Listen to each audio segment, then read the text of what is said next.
Hi everyone, today I wanted to do something a little different to my training recaps. I actually wanted to tell you about my story and how I actually got to where I am today. I think the first thing to start with is that everyone's story is very different. Mine is completely different to everyone else's. And the one part of mine that is, I guess, a little bit confronting is the fact that I've had an eating disorder since I was 11 years old. I remember being in primary school and I was the youngest in my year.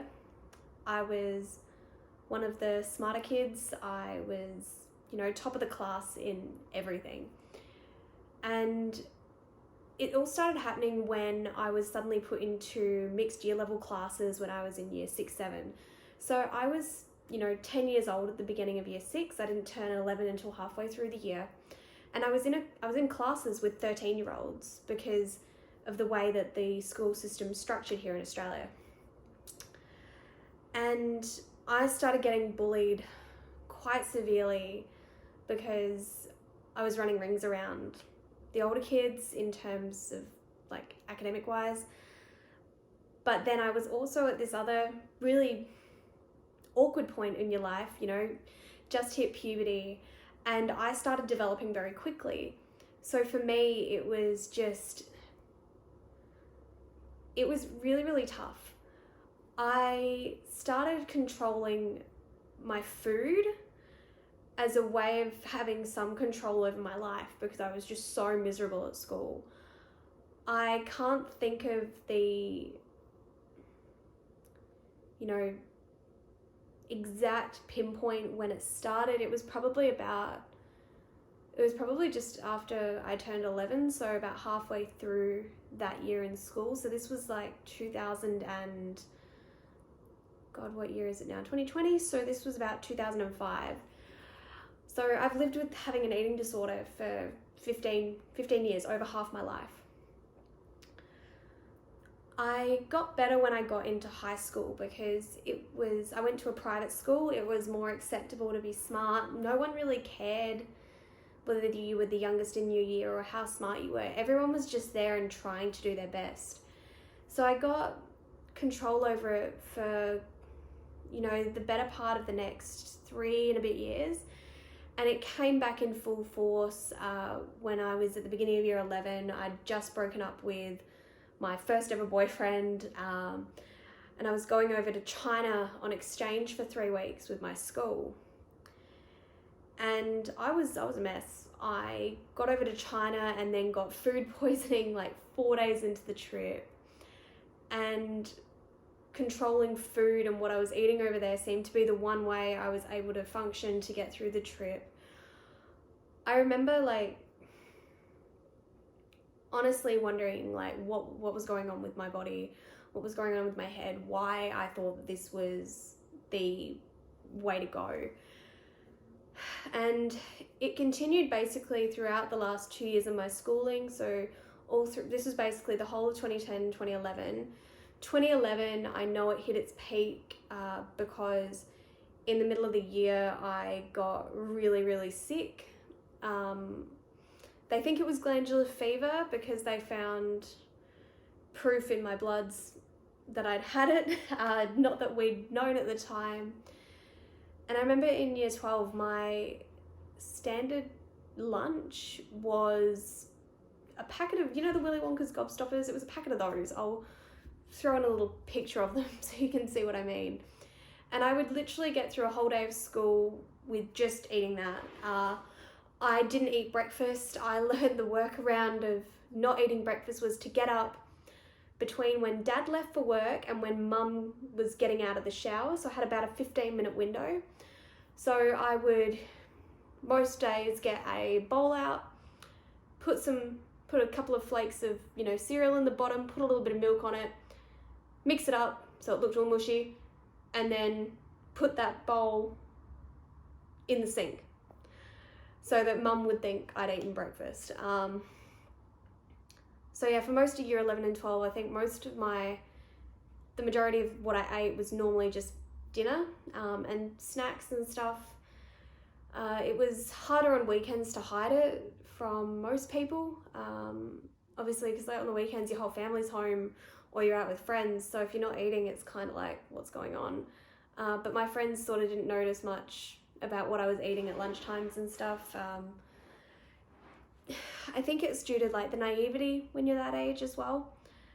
And I do wish people had stepped in sooner. I guess the worst of my eating disorder happened when I was 19. I was in a relationship. It wasn't going well. It was very emotionally abusive. I was using food again as a way of controlling how I was feeling, like thinking, and I remember the most toxic thought from that period was, what's wrong with me? Do I not look the way he wants me to look? Why is he treating me like this? What did I do to deserve this? So I was like, maybe if I look skinnier, maybe he'll find me more attractive again. Maybe he won't be doing this behavior. It didn't help, it didn't change. By the end of 2013, we'd broken up, but I was in the full throes of a full-blown relapse. I remember I was working as an intern in a finance branch at the time, and I fainted at my desk because I hadn't eaten for about 2 days. I was also binging alcohol like crazy. I remember there was maybe like 2 nights a week where I didn't drink or go out partying. So I was working full time, partying Wednesday through to Sunday. I don't know how I was functioning. It was so destructive. My weight, before the relapse, I would have been sitting at about 45 kilos. And at the peak of the relapse, I weighed about 39. It was the middle of 2014, just after I'd got back from being on a study tour in America, that my bosses at the time intervened. They noticed I wasn't eating.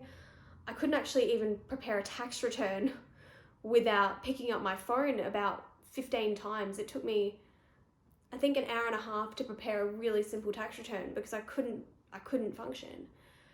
And their intervention was either you lose your job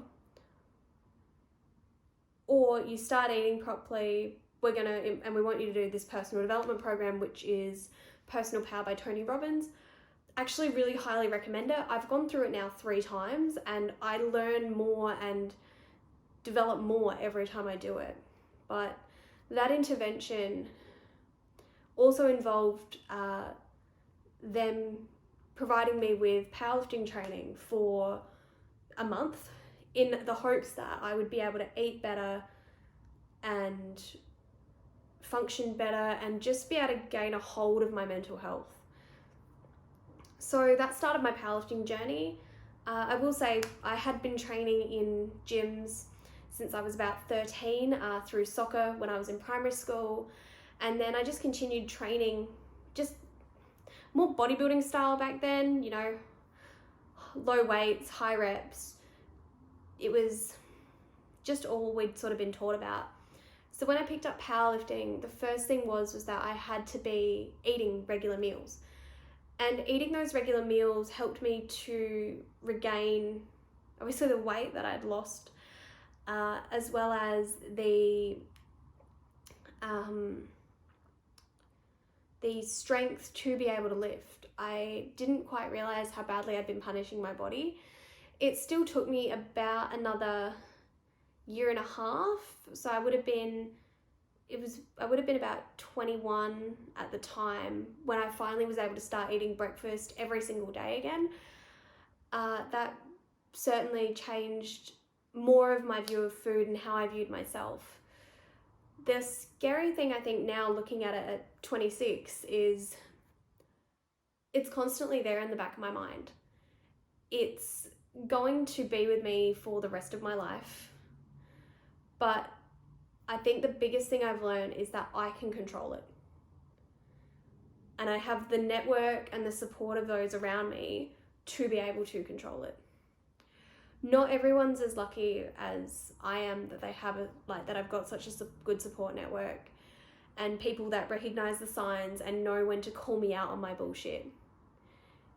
If I didn't have that, and if my bosses hadn't intervened back in 2014, I think the scary thing is I probably wouldn't be here right now.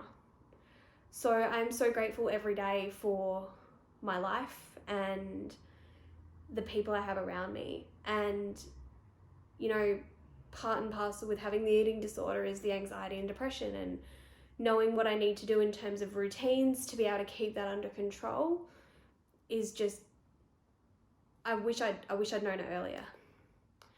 So I guess my one thing is, if you are struggling with an eating disorder, anxiety, depression, reach out to those around you, let them know what's happening.